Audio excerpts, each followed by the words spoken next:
Hello and welcome to परीक्षा 247।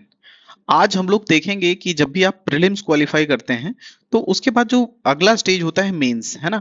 Mains में कितने पेपर्स आपको देने होंगे प्लस कितने मार्क्स के वो पेपर्स होते हैं, क्या पैटर्न होता है, ये सारी चीजें हम लोग थोड़ा सा डिटेल में डिस्कस करेंगे। जिससे होगा क्या है कि जो भी आपको ये टाइम मिला है अभी एग्जाम एक्सटेंड होने की वजह से, इस टाइम ड्यूरेशन में आप थोड़ा सा अपना टाइम जो है वो मेंस को डिवोट कर सकें। रीजन बीइंग कि आपको पता होना चाहिए कि ये जो एग्जाम है ये ओल्ड स्कूल ऑफ थॉट का एग्जाम है। यहाँ पर आपको लिखना, पेन पेपर बेस्ड एग्जाम है, आपको यहाँ पर लिखना है। और जितना अच्छा आप आंसर लिखेंगे उतना अच्छा आपको मार्क्स मिलेगा और उतना ही अच्छा आपको रैंक मिलेगा, ठीक है। इस वजह से आपको कोशिश करना है कि अभी जो ये आपको एक्स्ट्रा टाइम मिल गया है एग्जाम के एक्सटेंड होने की वजह से, तो आप थोड़ा सा अपना टाइम जो है वो मेंस की तरफ दीजिए। तो चलिए अपना डिस्कशन शुरू करते हैं। इसके पहले अगर आप लोगों ने अभी तक चैनल सब्सक्राइब नहीं किया है तो चैनल को सब्सक्राइब करके और टेलीग्राम ग्रुप को ज्वाइन कर लीजिए। डिस्क्रिप्शन में आपको उसका लिंक प्रोवाइड कर दिया गया है। देखिए मेंस में टोटल आप लोग के 5 पेपर्स होंगे, ठीक है। उसके पहले आप एक चीज जाने कि प्रीलिम्स में अगर आपका 100 प्लस मार्क्स आ रहा है, ठीक है, तो आपका प्रीलिम्स 100% क्वालिफाई होगा। और 100 प्लस मार्क्स लाना इस वजह से जरूरी है कि जो लगभग 1 महीने जब तक रिजल्ट नहीं आता है उस टाइम ड्यूरेशन को आप तभी बहुत अच्छे से यूटिलाइज कर सकते हैं जब आपका प्रीलिम्स में मार्क्स जो है वो 100 प्लस है। क्यों? अदरवाइज इस पूरे टाइम ड्यूरेशन मान लीजिए अगर आपका मार्क्स जो है वो 80 प्लस आ रहा है या फिर अराउंड 19 मार्क्स आ रहा है, तो आप क्या करेंगे? आप फिर यही होगा कि आप रिजल्ट का वेट कर रहे होंगे, इधर उधर के फालतू के डिस्कशन में पड़ेंगे कि इतना कट ऑफ जाएगा, इतना कट ऑफ नहीं जाएगा, ठीक है, पेपर टफ था या फिर क्वेश्चंस रॉन्ग हैं, इन सारी चीजों के उलझन में आप पड़ जाएंगे और आपका 1 महीना वो पता भी नहीं चलेगा। और प्लस दूसरी चीज आपको ये पता होनी चाहिए कि मेंस, प्रीलिम्स और मेंस के बीच में जो 3 से 4 महीने का गैप है, इसमें मेंस की प्रिपरेशन हो सकती है, अच्छी हो सकती है, बशर्ते आपका प्रीलिम्स में मार्क्स जो है वो 100 प्लस होना चाहिए। ऐसा क्यों? क्योंकि ये जो मैंने बात किया ना कि आप इस पर्टिकुलर अगर सिचुएशन में रहेंगे कि आपका प्रीलिम्स क्लियर हो सकता है, नहीं हो सकता है, तो आप वो 1 महीना जब तक रिजल्ट नहीं आता है उस 1 महीने को आप लूज कर देते हैं। इस वजह से आप कोशिश कीजिए कि एग्जाम अगर कल भी हो तो आपका जो मार्क्स है प्रीलिम्स में वो 100 प्लस हो। तभी आप जो वो टाइम मिलेगा प्रीलिम्स और मेंस के बीच में उसमें अच्छी सी प्रिपरेशन कर सकेंगे, आंसर राइटिंग कर सकेंगे, ठीक है, अपने आप को थोड़ा सा इंप्रूव कर सकेंगे, वैल्यू एडिशन कर सकेंगे, करंट अफेयर्स वाला जो भी पोर्शन आपका छूटा हुआ रहता है वो भी आप कर सकते हैं। तो ये सारी चीजें हैं। तो अभी अपना मेंस वाला देखेंगे हम लोग। मेंस में टोटल 5 पेपर्स होंगे। उसमें से जो हिंदी का पेपर होगा और ऑप्शनल का पेपर होगा, ये 2 पेपर क्वालिफाइंग होंगे, ठीक है। जैसे ऑप्शनल में आपको टोटल 100 क्वेश्चंस मिलेंगे, ठीक है, जो कि 100 मार्क्स के होंगे और उसमें आपको 40 मार्क्स लाना होगा, ठीक है। और ये बहुत इजी है, रीजन भी क्योंकि यहाँ पे नेगेटिव मार्किंग नहीं होती है। आपको जो भी 30 35 40 क्वेश्चंस आते हैं आप वो करिए, प्लस बाकी के जो क्वेश्चंस हैं उसमें भी थोड़ा सा कोई ना कोई लॉजिक लगाकर उनको करिए, वहां से भी आपके 15 20 क्वेश्चन अगर सही हो जाते हैं तो ओवरऑल आपका स्कोर जो है वो 55 से 60 नंबर का आराम से बन जाता है। इसके बाद फिर हम देखेंगे कि जीएस के 2 पेपर्स होते हैं, GS 1 एंड GS 2, ठीक है। दोनों ही 300 300 नंबर के होते हैं। उसके बाद एक पेपर आपका एसए का होगा जो 300 नंबर का होगा, ठीक है। टोटल अगर आपकी मेरिट का देखें कि कितने नंबर की मेरिट बनेगी, तो इन तीनों पेपर से आपकी टोटल मेरिट बनती है, ठीक है। यहाँ से 900 नंबर आपके जो हो गए ये जीएस पेपर 1, जीएस पेपर 2 और एसए के हो गए। इसके बाद क्या होगा कि पर्सनालिटी टेस्ट होता है 120 नंबर का, जिसको आप इंटरव्यू बोलते हैं। टोटल आपका जो रिजल्ट आएगा वो 1020 मार्क्स के में से आएगा, ठीक है। और आप याद रखेंगे कि अगर आपके जो टोटल मार्क्स है वो 550 या फिर उससे ज्यादा आते हैं तो श्योर है कि आपका सिलेक्शन होगा ही होगा, आपका लिस्ट में नाम होगा, ठीक है। और अगर आपके मार्क्स कहीं 600 के ऊपर आ गए तो आप मान के चलिए कि आपका नाम जो है वो टॉप 50 में होगा। तो ये तो यहाँ पे आपने मार्क्स का देख लिया। उसके बाद पेपर वाइज हम लोग डिटेल में देखेंगे कि कितने कौन कौन से पेपर में कौन कौन से सब्जेक्ट आते हैं, ठीक है। तो GS 1 से शुरू करेंगे। GS 1 जो है आपका वही 3 आवर्स का पेपर होगा, ठीक है। और यहाँ पर आपको 16 से 18 क्वेश्चंस देखने को मिलेंगे, ठीक है। और उसके अलावा टोटल मार्क्स जो होगा हम लोगों ने अभी देखा कि 300 नंबर का होगा। ये टोटल 3 सेक्शंस में डिवाइडेड होगा आपका जीएस पेपर, ठीक है। GS 1, GS 2, GS 3, मतलब ऐसे वाला जो पेपर है तीनों ही 3 3 सेक्शंस में डिवाइड रहता है, ठीक है। तो GS जो 1 है उसमें पहला सेक्शन जो होगा वो आपका होगा हिस्ट्री एंड कल्चर का।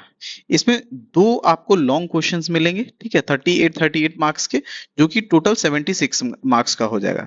तो जीएस 1 में हिस्ट्री एंड कल्चर आता है, ठीक है, जीएस 1 के सेक्शन 1 में, ठीक है, आपको पहले सेक्शन में हिस्ट्री और कल्चर के क्वेश्चंस देखने को मिलेंगे, दो लॉन्ग क्वेश्चन होंगे और 5 या फिर 6, देखिए पीछे अभी तक जो भी पेपर्स होते थे 70 के पहले, है ना, उसमें 5 क्वेश्चंस आते थे शॉर्ट, लेकिन अभी इस बार 71st में क्या हुआ है कि 6 क्वेश्चंस पूछे हैं।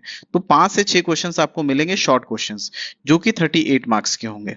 लॉन्ग क्वेश्चन में आपको टोटल 5 पेजेस मिलते हैं लिखने के लिए, ठीक है। और अगर आप देखेंगे तो जो क्वेश्चन होता है काफी लॉन्ग होता है, तो अगर ये पेज है तो आपके इतने पेज में जो है वो क्वेश्चन ही जो होता है मेंशन होता है। इसके बाद फिर आप कह सकते हैं कि आपको लिखने के लिए, आंसर लिखने के लिए 4.5 पेज आपको मिलते हैं, ठीक है। इसी तरह जो शॉर्ट क्वेश्चंस होते हैं, शॉर्ट क्वेश्चन में आपको 2 पेज मिलते हैं। एक पेज पे आपका यहाँ पर क्वेश्चन लिखा रहेगा, तो आप कह सकते हैं कि लगभग 1.5 पेज से 2 पेज, मतलब अगर शॉर्ट में, अगर क्वेश्चन शॉर्ट है तो आप उसको 2 पेज मान सकते हैं। तो शॉर्ट क्वेश्चन में आपको लगभग 2 पेज और लॉन्ग क्वेश्चन में लगभग आपका 4.5 से 5 पेज आपको क्वेश्चंस लिखने होते हैं, उसके आंसर लिखने होते हैं, ठीक है। इसके बाद हम लोगों ने देखा कि जीएस 1 के सेक्शन 1 जो है उसमें हिस्ट्री और कल्चर के क्वेश्चंस आपको देखने को मिलेंगे। जीएस जो आपका जीएस 1 का सेक्शन 2 है, वो आपका पूरा वहां पर जो क्वेश्चंस होंगे वो करंट अफेयर्स बेस्ड होंगे, ठीक है। ये भी आपका जो सेक्शन है ये 114 नंबर का होगा। यहाँ पर भी आपको 2 लॉन्ग क्वेश्चंस देखने को मिलेंगे, प्लस 5 से 6 शॉर्ट क्वेश्चंस यहाँ पर करना होगा, ठीक है। और जो लॉन्ग क्वेश्चंस हैं ये 38 नंबर के 2 क्वेश्चन होंगे 76 मार्क्स के। इसी तरह जो शॉर्ट क्वेश्चंस है ये 38 मार्क्स के होंगे। इसमें जो जीएस 1 में सबसे मेजर रोल प्ले करता है आपके मार्क्स को बूस्ट करने में, वो है सेक्शन 3। 72 मार्क्स का होता है। डेटा इंटरप्रिटेशन यहाँ पर आता है, या फिर यहाँ पे आप कह सकते हैं क्वेश्चंस आपके या तो चार्ट से होंगे, ग्राफ से होंगे, डेटा इंटरप्रिटेशन से होंगे, या फिर स्टैटिस्टिकल एनालिसिस से होंगे, ठीक है। क्वेश्चंस आपको इस सेक्शन में 2 मिलेंगे और 36 मार्क्स से होंगे, जो कि 72 मार्क्स का टोटल हो जाता है ये सेक्शन, ठीक है। जनरली जिनका भी सिलेक्शन होता है या फिर जो इसमें टॉपर्स होते हैं, उनका हमेशा आप देखेंगे कि ये जो 72 मार्क्स हैं, ठीक है, ये यहाँ पर आप उनको 72 में से 72 मिलते हैं। रीजन बीइंग यहाँ पे कुछ ही थीम्स हैं, आप उनको अगर प्रिपेयर कर लेते हैं, ठीक है, और अच्छे से अगर आप उसको रिवाइज करके जाते हैं, तो ये 72 मार्क्स आप इजिली, इसी वजह से आपको देखते होंगे कि जो भी टॉपर्स हैं उन्होंने अगर अपनी आंसर शीट, अपनी मार्कशीट अगर शेयर की है, तो आप उनको देखते हैं कि यूजुअली वहां पर उनको 170 प्लस आंसर, 170 प्लस मार्क्स वहां उनको मिले हुए होते हैं, ठीक है। तो ये सेक्शन पे आपको थोड़ा सा अच्छे से ध्यान देकर इसको अपना प्रिपेयर करना है। फिर अब जीएस 2 की बात करें तो जीएस 2 भी आपका 3 आवर्स का पेपर होगा, ठीक है, और 300 मार्क्स का होगा। यहाँ पर भी आपको लगभग 20 से 23 क्वेश्चन करने होंगे, और जो जीएस 2 है ये भी आपका 3 सेक्शंस में डिवाइडेड होगा। सेक्शन 1 कौन सा होगा? सेक्शन 1 आपका होगा इंडियन पॉलिटी, ठीक है, और यहाँ से भी 114 नंबर का आएगा। 2 लॉन्ग क्वेश्चन होंगे, ठीक है, 38 मार्क्स के, टोटल 76 मार्क्स हो जाएगा लॉन्ग क्वेश्चंस का। उसके बाद फिर आपको 5 से 6 शॉर्ट क्वेश्चंस करने को होंगे, जो 38 मार्क्स के होंगे। सिमिलरली यहाँ पर सेक्शन जो 2 है, हम लोगों ने जीएस 1 में देखा था, जो सेक्शन 2 है वो करंट अफेयर्स के लिए था। यहाँ पर सेक्शन 2 जो है वो इकोनॉमी और ज्योग्राफी से रिलेटेड है, ठीक है। यहाँ पर इकोनॉमी और ज्योग्राफी से क्वेश्चंस आएंगे। यहाँ पर 2 आपको लॉन्ग आंसर लिखने होंगे, जो कि 76 मार्क्स के होंगे। सेम वे में आपको यहाँ पर 5 से 6 क्वेश्चन शॉर्ट लिखने होंगे, ठीक है, जो 38 मार्क्स के होंगे। और इसके सेक्शन 3 की बात करें तो ये भी आपका डेटा एनालिसिस वाला, डेटा इंटरप्रिटेशन वाला जो आपका पोर्शन है 72 मार्क्स का। सिमिलरली यहाँ पर भी जो साइंस एंड टेक वाला पोर्शन है ये जीएस 2 के सेक्शन 3 में आता है, और ये भी 72 मार्क्स का होगा, ठीक है। यहाँ पर आपको एक लॉन्ग आंसर लिखना होगा, जो कि 36 मार्क्स का होगा। उसके बाद यहाँ पर भी आपको 5 से 6 शॉर्ट आंसर्स लिखने होंगे, जो कि 76 मार्क्स का होगा, ठीक है। तो ये आपने जीएस 1 और जीएस 2 पेपर देख लिया है, ठीक है। जीएस 1 में जैसे आपने अभी एक बार फिर से देखेंगे कि जीएस 1 का जो सेक्शन 1 है हिस्ट्री और कल्चर से रिलेटेड है, जीएस 1 का जो सेक्शन 2 है करंट अफेयर्स से रिलेटेड है, और जीएस 1 का जो सेक्शन 3 है वो डेटा इंटरप्रिटेशन से रिलेटेड है। इसके बाद हम लोगों ने जीएस 2 का देखा। जीएस 2 का जो सेक्शन 1 है ये पॉलिटी से रिलेटेड है, और सेक्शन 2 जो है ये इकोनॉमी और ज्योग्राफी से रिलेटेड है। इसी तरह जो सेक्शन 3 है वो साइंस एंड टेक्नोलॉजी से रिलेटेड है। अब इसके बाद जो आखिरी पेपर आता है एसए का, वो भी 3 घंटे का होता है और 300 मार्क्स का होता है, ठीक है। इसमें आपको टोटल 3 एस्से लिखने होते हैं, वो भी सेक्शन 1, सेक्शन 2 और सेक्शन 3 में डिवाइड होता है, और हर एस्से आपको लगभग 700 से 800 वर्ड में लिखना होता है, ठीक है। अगर आपने पहले से एस्से प्रैक्टिस नहीं किया है तो ये 700 से 800 वर्ड लिखना बहुत बड़ा टास्क हो जाता है। इस वजह से आपको सीधे जाकर एग्जाम में ही एस्से नहीं लिखना है, आपको पहले से एटलीस्ट 10 से 15 एस्से लिखकर प्रैक्टिस करना है।